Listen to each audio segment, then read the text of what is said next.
할렐루야. 3년 전쯤 제 아내가 지인으로부터 보험 하나를 소개받았습니다. 독감에 걸리면 100만 원을 준다는 보험이었습니다. 한 달에 12,000원 정도만 내다가 독감에 걸리면 100만 원을 받고 해지하면 된다고 해서 제 아내가 가입을 하기로 한 겁니다. 원래는 저와 제 아내 모두 가입하려고 했는데 아무리 생각을 해봐도 튼튼한 저는 소용이 없을 듯하고 약골인 제 아내만 가입하는 게 이득인 것 같아서 제 아내만 혼자 가입을 했습니다.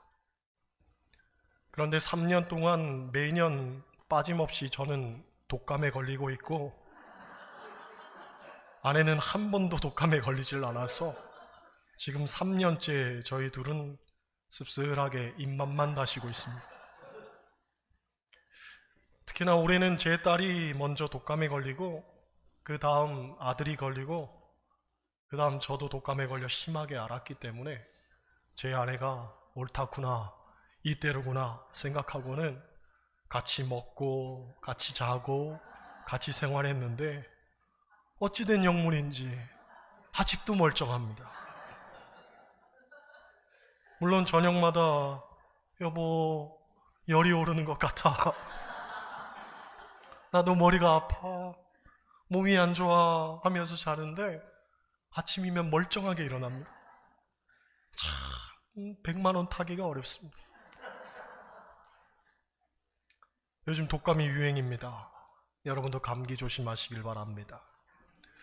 일반적으로 감기는 일상에서 아주 흔하게 접하기 때문에 우리가 대체로 가벼이 여기지만 실제로 매년 수십만 명이 감기로 인한 심각한 호흡기 합병증으로 사망한다고 합니다.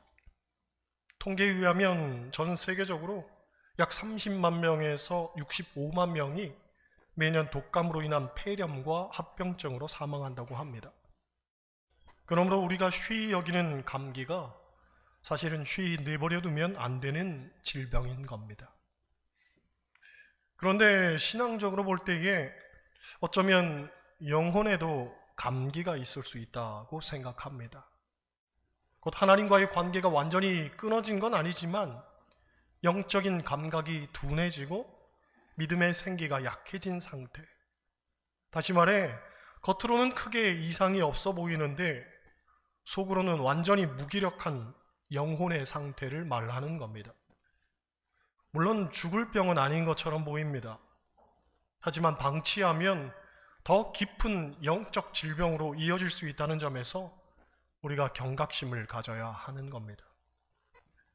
의학적으로 감기는 체질이 아니라 환경과 면역력의 문제라고 합니다. 곧 아무리 강골인 것처럼 보여도 환경이 좋지 못하면 또 면역력이 떨어지면 누구나 감기에 걸릴 수가 있습니다. 그런데 영적 감기도 마찬가지입니다. 신앙의 연수가 깊고 직분이 있다 할지라도 피할 수 있는 게 아닙니다. 앞서 말한 것처럼 환경이 좋지 못하면 또는 면역력이 떨어지면 누구나 걸릴 수가 있습니다. 제가 아는 권사님 한 분은 다니는 교회 목사님이 요즘은 설교만 하면 정치 얘기한다면서 너무 힘들다고 하소연을 합니다. 당신은 그저 교회 가서 하나님 말씀 듣고 열심히 기도하고 신앙생활 잘 했으면 하는 바람뿐인데 목사님이 매양 정치 이야기만 하고 있으니 교회도 가기 싫고 신앙생활도 너무 힘들다는 겁니다. 비견한 예지만 이것이 바로 영적 환경의 문제입니다. 나는 원치 않는데 환경의 문제로 인해서 감기가 찾아오는 경우인 거죠. 또 영적인 면역력의 문제도 있습니다. 평소 스트레스를 많이 받고 잠도 못 자고 식사도 제대로 못하면 면역력의 저하로 인해서 바이러스가 활성화되듯이 영혼도 마찬가지입니다. 말씀을 읽지도 듣지도 않고 기도도 하지 않고 감사가 사라지면 벌써 불평과 불행의 바이러스가 창궐하게 되는 겁니다. 생각해보면 우리가 신앙적으로 강건할 때에는 고난도 내게 유익입니다 하고 고백하면서 오히려 고난 속에서도 감사를 캐낼 줄 아는 자세를 갖습니다. 그런데 영혼에 문제가 생기면 고난에 대해서 왜 나에게만 고난이 찾아옵니까? 하며 하나님께 원망하고 스스로 불행에 빠져들죠. 엄밀히 보면 나에게만 고난이 찾아온 건 아닙니다. 삶이란 그저 고난의 연속이고 누구나 고난의 터널을 통과하며 살아갑니다. 다만 건강한 사람과 건강하지 못한 사람의 차이는 해석의 차이, 받아들임의 차이일 뿐입니다. 다시 말해 건강한 사람은 그 고난 속에서도 나를 향한 하나님의 뜻을 깨닫고 또 고난 속에서도 나와 함께 하시는 주님을 만나며 시편 기자처럼 고난을 통해 내가 주의 율례를 배우게 되었나이다 하고 고백하게 되죠. 반면 건강하지 못한 사람은 고난이 찾아온 것이 하나님 때문이든지 혹은 남편이나 아내 때문이든지 아니면 또 다른 누군가로 말미암은 것이라면서 늘 책임을 전가하고 스스로 비루해지는 삶을 살아가죠. 그러므로 실질적으로 영혼에 있어서는 말씀과 기도가 면역력의 역할을 하는 겁니다. 그 평소 말씀과 기도를 충분하게 채워 놓으면 우리는 신앙적으로 흔들리지 않고 늘 긍정의 자세를 갖고 해석해내지만 말씀을 도외시하고 기도하지 않으면 우리 삶에는 늘 원치 않는 문제거리에 열이 오르면서 고통을 받고 한기를 느끼게 되는 겁니다. 그러하기에 중요한 건 평소 우리의 삶이 얼마나 말씀과 기도로 다져져 있는가 하는 겁니다. 즉 감기가 어느 날 갑자기 찾아오는 일시적인 증상인 듯 보이지만 알고 보면 원인은 이미 오래전부터 쌓여 있는 거죠. 계속적으로 삐걱거리는 삶을 우리가 외면하고 있었기에 갑자기 뚝이 무너지듯 영혼의 감기가 찾아온 겁니다. 그러므로 우리는 우리의 삶을 더욱 돌아보아야 합니다. 더 말씀을 사모하고 더욱 기도해야 합니다. 영적인 면역력을 높여놔서 우리가 건강하고 안전하게 살아가야만 됩니다. 할렐루야. 그러면 영혼의 감기는 어떤 증상을 갖는지에 대해서 한번 생각해 보려고 합니다. 먼저 감기에 걸리면 입맛이 없습니다. 즉 말씀을 들어도 감동도 없고 기쁨도 없고 즐거움도 없습니다. 우리가 영적으로 건강할 때에는 말씀이 다 내 말씀 같습니다. 꿀송이보다도 더 답니다. 아, 하나님께서 특별히 나를 위해서 주시는 말씀이구나 하고 생각합니다. 그래서 말씀 듣고 나면 마음이 막 설레고 흥분이 되고 눈물도 나고 그런 감정을 느끼죠. 들을 때마다 더 듣고 싶고 또다시 듣고 싶고 말씀에 대한 열정이 막 살아납니다. 그런데 영적으로 문제가 생기면 전혀 나와는 상관없는 말씀으로 듣게 되고 그래서 졸립기나 하고 심지어 냉소적인 생각까지 들죠. 영적 입맛을 잃어버린 겁니다. 둘째로 무기력해집니다. 봉사도 하기 싫고 헌신도 하기 싫고 사랑도 하기 싫습니다. 교회 나오는 것도 싫고 기도하는 것도 싫고 예배하는 것도 싫습니다. 사람도 싫고 이 교회도 싫고 아무튼 다 싫은 거죠. 귀찮아 죽겠어. 감기 증상입니다. 셋째, 열이 오릅니다. 제 아들이 이번 독감에 열 때문에 참 많이 고생을 했습니다. 내내 39도 이상을 찍으니까 너무 힘들어하는 거죠. 주변을 보면 마치 독감에 걸린 듯 쉽게 열이 오르는 분들이 있습니다. 열이 오를 상황이 아닌데도 너무 쉽게 열이 오르는 거죠. 어떤 분들은 직장에서 쉽게 열이 오르는 분들 때문에 고생 많이 하고 계실 겁니다. 안타깝게도 교회에서도 쉽게 열이 오르는 분들 때문에 우리가 고생을 하기도 합니다. 여러분, 열받지 마시기 바랍니다. 열받는 분들은 독감에 걸린 겁니다. 빨리 처방을 받아야 되는 거죠. 할렐루야. 네 번째로 감기에 걸리면 기침을 합니다. 여러분, 영적 감기에 걸린 분들 보면 기침을 많이 합니다. 즉 묵묵히 조용하게 교회를 섬기지를 않고 아주 시끄러운 소리를 많이 냅니다. 물론 본인이 원해서 그런 건 아닐 겁니다. 몸이 아프니 원치 않게 기침이 나오는 것이겠지만 그 소리가 주변 사람들을 얼마나 힘들게 하는지를 알아야 됩니다. 사실 영적으로 건강한 사람 치고 시끄러운 사람 없죠. 앞서 말한 것처럼 묵묵히 조용히 교회를 섬깁니다. 그런데 영적으로 문제가 생기면 시끄러운 거예요. 마치 기침을 하듯 얼마나 시끄러운지 주변 사람들을 참 곤혹스럽게 만듭니다. 저도 제가 감기 걸리기 전에 이미 저희 딸 때문에 며칠 밤에 잠을 못 잤습니다. 얼마나 기침을 많이 하던지 뜬 눈으로 밤을 지새웠습니다. 비견한 예지만 그런 거죠. 기침하는 사람 못지않게 그 옆에서 기침 소리를 들어야 하는 사람 너무 힘든 겁니다. 요컨대 교회를 시끄럽게 하는 그 이는 영적 감기에 걸린 겁니다. 그렇죠? 다섯째, 감기는 전염이 됩니다.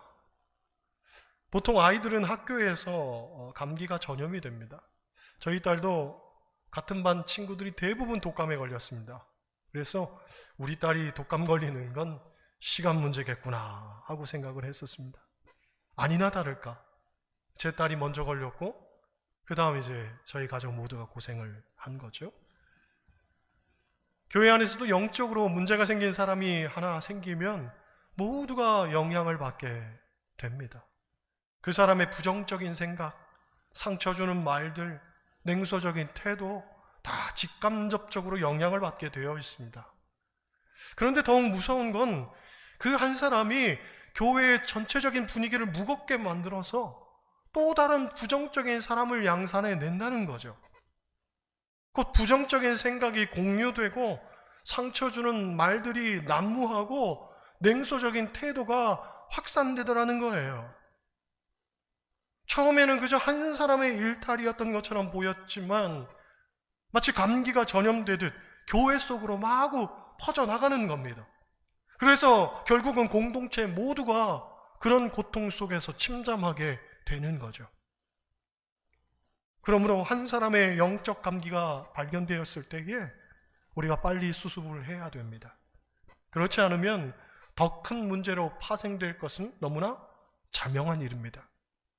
성경에서도 적은 누룩이 온 덩어리에 퍼지는 것을 알지 못하느냐라고 했습니다. 작다고 간과하면 안 됩니다. 작을 때에 그 근원을 속히 치료하고 제거해야 됩니다. 할렐루야. 이렇듯 감기의 다양한 증상들을 열거했는데 사실 이것들의 공통점은 한마디로 신호라고 합니다. 신호. 즉, 지금 내가 문제가 있고 아프고 힘드니까 날 좀 돌보아 주세요. 나를 살려주세요. 하는 신호라는 거죠. 만약 이 신호들이 없다면 오히려 그게 더 큰 문제라고 합니다. 그러므로 감기에 걸려서 나타나는 이 증상들은 사실 부끄러운 게 아닙니다. 얼마든지 그럴 수 있습니다. 얼마든지 영적으로 아플 수 있고 원치 않게 서로에게 상처를 주고 받을 수도 있습니다. 그러하기에 다만 중요한 건 이 감기에서부터 우리가 치료받아야 된다는 거죠. 그 서로를 돌봄의 대상으로 인식해야 하는 겁니다. 그러면 영혼의 감기 치료법은 어떻게 되는가? 4가지로 말할 수가 있습니다. 첫째, 잘 쉬어야 됩니다. 잘 쉬어야 됩니다. 소위 감기는 싸워서 이기는 병이 아니라 잘 쉬어서 이기는 병이라고 합니다. 왜냐하면 감기는 대부분 바이러스성 질환이기 때문에 항생제로 치료되지 않기 때문이라고 하죠. 그래서 감기 치료의 핵심은 제거가 아니라 회복이라고 합니다. 사실 영혼의 감기도 마찬가지입니다. 영혼의 감기가 갑자기 찾아오는 것은 육신의 정욕과 안목의 정욕과 이생의 자랑이라는 바이러스가 우리를 엄습해 오기 때문에 그렇습니다. 그러므로 시편 기자처럼 나의 영혼이 잠잠히 하나님만 바라야 합니다. 그 세상의 모든 소욕들과 환경들을 벗어나서 나의 시선을 오로지 하나님께만 돌리는 시간들이 필요한 거죠. 그래서 하나님 안에서 나의 현주소를 진단하고 파악하는 것이 중요합니다. 내가 어디서부터 왔는지, 내가 무엇을 위해 살아야 하는지, 나의 삶은 결국 어디로 가는지 이 인생의 본질에 대한 답을 찾아야 합니다. 그래야 세상적인 이 바이러스를 잠재우고 하나님 안에서 참된 평강을 찾을 수가 있는 거죠. 둘째, 감기는 충분한 수분이 공급되어야 회복될 수가 있습니다. 감기에 걸리면 몸이 수분을 많이 소모한다고 합니다. 그러하기에 자주 물을 마셔야 하죠. 이렇게 마셔야 됩니다. 우리의 영혼도 마찬가지입니다. 세상 것으로는 늘 갈하고 메마를 뿐입니다. 그 어떤 것도 우리의 영혼을 적실 수가 없습니다. 그래서 요한복음 4장 14절을 보면 예수님께서는 우리에게 이렇게 말합니다. 내가 주는 물을 마시는 자는 영원히 목마르지 아니하리니 내가 주는 물은 그 속에서 영생하도록 솟아나는 샘물이 되리라. 그렇습니다. 예수 그리스도만이 우리에게 마르지 않는 생수가 됩니다. 그러하기에 그분이 주는 물을 마셔야 됩니다. 요한복음 7장 38절을 보면 이런 말씀이 있죠. 나를 믿는 자는 성경의 이름과 같이 그 배에서 생수의 강이 흘러나오리라. 예수 그리스도를 믿을 때에 그 배에서 마르지 않는 생수의 강이 흘러나온다는 거예요. 여러분, 오직 예수님만이 우리에게 영생하는 샘물을 주시는 줄 믿습니다. 다른 어떤 것도 우리의 이 갈급함을 해결할 수는 없습니다. 우리가 세상에서 물을 찾으면 안 됩니다. 세상이 준다는 물은 다 허상일 뿐입니다. 아니, 오히려 우리의 목마름을 가중시킬 뿐입니다. 그러하기에 오직 예수님이 주시는 물로 우리의 영혼을 적셔야 됩니다. 그래서 우리 영혼의 이 근본적인 갈급함을 해결해야 되겠죠. 세 번째, 감기에 걸리면 약도 써야 됩니다. 열이 나면 해열제를 써야 하고 기침과 가래가 들끓으면 진해 거담제를 써야 합니다. 물론 독감에는 타미플루를 먹어야 됩니다. 여러분, 영적인 약은 무엇이겠습니까? 우리가 쉽게 생각할 수 있죠. 영적인 약은 신약과 구약입니다. 신약과 구약. 말씀의 약을 먹어야 됩니다. 우리가 잘 알듯이 히브리서 4장 12절은 이렇게 말합니다. 하나님의 말씀은 살아있고 활력이 있어 좌우의 날선 어떤 검보다도 예리하여 혼과 영과 및 관절과 골수를 찔러 쪼개기까지 하며 또 마음의 생각과 뜻을 판단하나니. 할렐루야. 우리 마음 속에, 우리의 생각 속에, 우리 영혼 속에 무엇이 문제인지 찔러 쪼개어서 말씀이 우리의 삶을 회복시킬 거라는 거예요. 이 말씀의 약, 성경, 신약과 구약, 우리가 먹어야 되지 않겠습니까? 그렇죠? 세상 그 어떤 것보다도 우리에게 귀한 약이 되는 줄 믿습니다. 넷째로, 함께 돌보아야 됩니다. 여러분, 감기 걸렸을 때 가장 힘들고 서러운 것이 뭐냐면 혼자 아플 때입니다. 그렇죠? 아무도 모르고 아무도 묻지 않고 혼자 끙끙대고 있으면 감기는 더 오래 갑니다. 반대로 누군가가 관심을 갖고 이렇게 말해주면 회복이 빨라지죠. 약은 먹었어? 오늘은 좀 어때? 좀 쉬어. 내가 대신 할게. 할렐루야. 그런 거예요. 감기는 약만으로 낫는 게 아니라 관심과 돌봄 속에서 또 회복되는 겁니다. 그러므로 영혼의 감기 또한 공동체 안에서의 회복이라는 점이 굉장히 중요합니다. 그 누군가가 홀로 고독하게 있도록 방기하는 것은 정말 무책임한 일입니다. 서로가 서로에게 힘이 되기 위해서 우리는 더욱 노력해야 되는 거죠. 오늘 본문 전도서 4장 9절 10절을 보면 이런 말씀이 있습니다.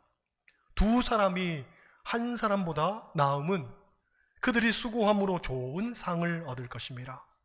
혹시 그들이 넘어지면 하나가 그 동물을 붙들어 일으키려니와 홀로 있어 넘어지고 붙들어 일으킬 자가 없는 자에게는 화가 있으리라.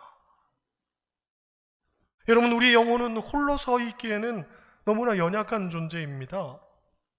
스스로는 괜찮다고 위로할지 몰라도 사실은 전혀 그렇지 않습니다. 인생을 살다 보면 도무지 어떻게 해야 할지를 모르는 무기력함이 찾아올 때도 있고, 마치 오한처럼 세상이 혹은 사람이 스산하고 오싹하게 우리를 조여올 때도 있습니다. 또 어떨 때는 갑자기 오르는 열병처럼 가슴이 터질 것 같고 너무 화가 나는데 도대체 어디에다가 분풀이를 해야 할지조차 몰라서 그저 가슴만 치고 홀로 끙끙댈 때도 있죠. 이 감정들, 도대체 어떤 감정들인지 못내 혼돈스러웠겠지만 알고 보면 사실 이것들이 바로 영혼의 감기였던 겁니다. 우리가 서로를 돌보고 서로를 위로하고 서로를 보듬어야만 낫는 병인 거죠. 어떤 책을 보니 교회를 이렇게 정의합니다. 교회는 회복된 사람들의 전시장이 아니라 회복 중인 영혼들의 병실이다. 교회는 회복 중인 영혼들의 병실이라는 거예요. 그게 교회의 현 주소라는 거죠. 그런 면에서 보면 우리 모두는 치료받아야 할 영혼의 환자들인지도 모르겠습니다. 주변을 보면 독감이 기승입니다. 사실 우리가 영적인 눈을 들고 보면 영적 감기도 지금 세상에 창궐하여 기승을 부리고 있습니다. 우리 모두는 치유받아야 할 이들입니다. 서로가 서로에게 더욱 사랑으로 기댈 때인 줄 믿습니다. 모쪼록 우리 사천 제일교회 공동체를 통해서 여러분 모두가 이 영혼의 감기에서부터 치유받고 회복되는 귀한 은혜가 있기를 주님의 이름으로 간절히 축원합니다. 기도하겠습니다.